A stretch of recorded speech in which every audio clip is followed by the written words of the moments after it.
Greetings, true believers! Welcome to our Thursday Geeks of the Week. I'm Mario. This week I talk about boners, trailers, and comics. But first, as always, the geeks. Steph, I get it. You don't like Superman. Luco doesn't. A lot of people don't. I've heard all the arguments before, and I understand. But still, he's my boy, and I will defend him. I still think you would enjoy Superman's Secret Identity because it's not the traditional Superman story, but I can't fault you too much for not picking it up because Fables is a classic. Everyone should be getting Fables. By the way, your Iron Man figure was freakishly adorable, seriously, which made me realize it's been a while since I've bought a toy of any kind. So I have an announcement. Next week I will be debuting an action figure. I don't know of what yet, but expect it.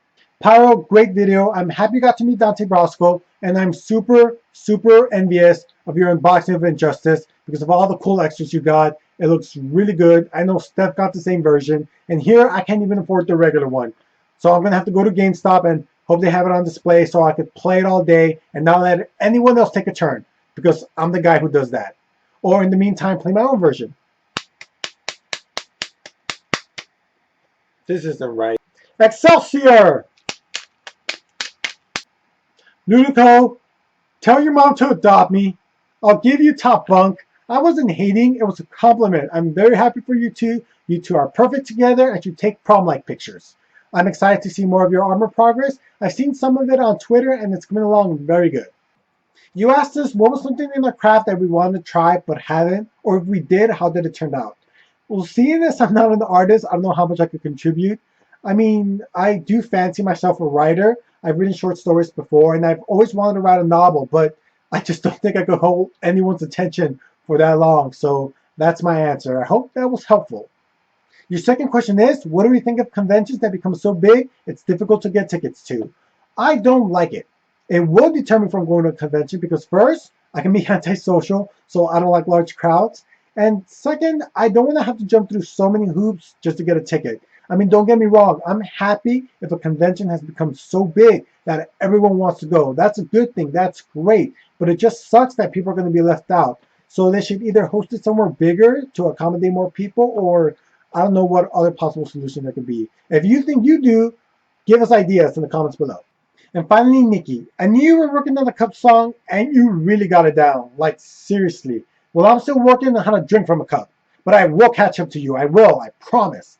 As the others already mentioned, it's really cool you'll be working with someone from Face Off. I like that show. I miss those type of special effects. That's very physical. I mean, don't get me wrong. Digital has done some great things, but something about that just prosthetic or just physical, tangible special effect that I really miss. So I'm very excited for you. Another Superman trailer hit the web and it gave me a geek boner, which is the second best type of boner a guy can get. What was that, viewer? What else is on that list? Well, I'm glad you asked. The third is getting the boner from seeing your enemies crushed and driven before you. The second, as we have discussed, is a geek boner. And the first deals with the lamentations of the women, or really good buffalo wings. Point is, the trailer has gotten me stoked. I am psyched for this movie. The more I see and the more I like, and the few doubts I have are going away. It looks like it's going to be a more serious tone, but they're going to stay true to who Superman is as his message of hope.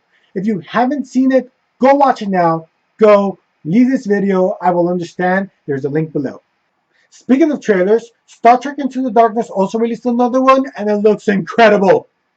It's gotten to a point where I don't want to see trailers for certain movies anymore because I'm going to go watch them no matter what, and all it's doing is making me super impatient. Check the link below for the Trek trailer. And finally, in what's not a trailer but should be, Patton Oswalt was recently in Parks and Recreation, in which he was describing what the next Star Wars movie should be in such epic detail that you could literally visualize it. You guys need to go see that. It will be the best 8 minutes of your day. It was just great. If Patton Oswalt wanted to take over my spot on Geeks of the Week, I will gladly give it to him. He is the greatest. Just go watch it. Go, go, go. This week I'll be reviewing Age of Ultron issue 6, written by Brian Michael Bendis and art by Brandon Peterson. And in the future, Ultron is in control. In this issue, Captain America and his squad go further into the future to stop Ultron, while Wolverine goes back in the past to stop Hank Pym before he could ever create him. Will I go even further into the past and save Hostess Cupcakes? Hostess, no! Okay, I know I'm in the minority in this, but I have been enjoying this event. It's been maintained to the main book, While the spin-offs are these one-shots that are not spilling over to the regular current stories in comics right now, which I think is a really good thing, because that was part of the headache of AVX. The plot is moving at a better pace, and the story is good. I have been enjoying it. Peterson is taking over for the artwork, and he did a solid job. Some might even prefer his artwork over Hitch's. Now, I'm not saying it's the best comic ever. It's not a must-have. It might very well end sucky and badly, but right now it's good. I do hope it ends well, because I don't want to see all this potential just be wasted. It's been a really solid comic, and I rate it 4 out of 5. Next, Mara issue 4, written by Brian Wood and art by Ming Doro. And this comic is about Mara Prince, who's the world's most famous athlete. Her sport is volleyball. Her life completely changes when she develops these powers, and in this issue the military has her and is running tests. This has been an excellent story. I've really been enjoying the character of Mara. She's strong, confident, has great poise. The artwork is the prettiest thing ever. They look like actual people. Mara says a lot through her use of body language, and the artist has to convey that and does that brilliantly. I'm a big fan of strong female characters, and this has that. It's definitely worth the check out, and I rate this comic 4.5 out of 5.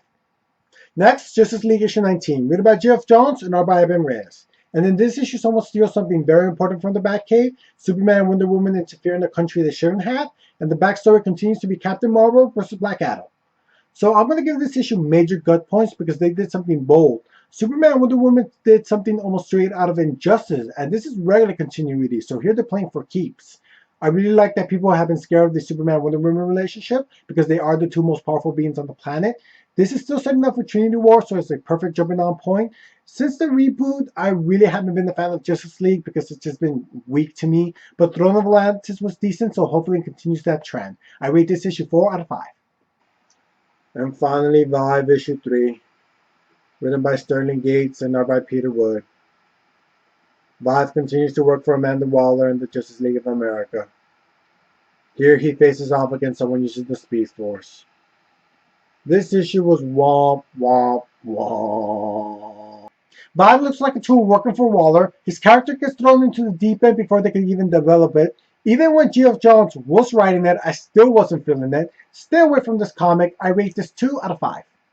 That's it for me. Remember to like us on Facebook, because if not, we're not Spider Friends. Nope. Subscribe to this channel, check out the other geeks, and stay geeky.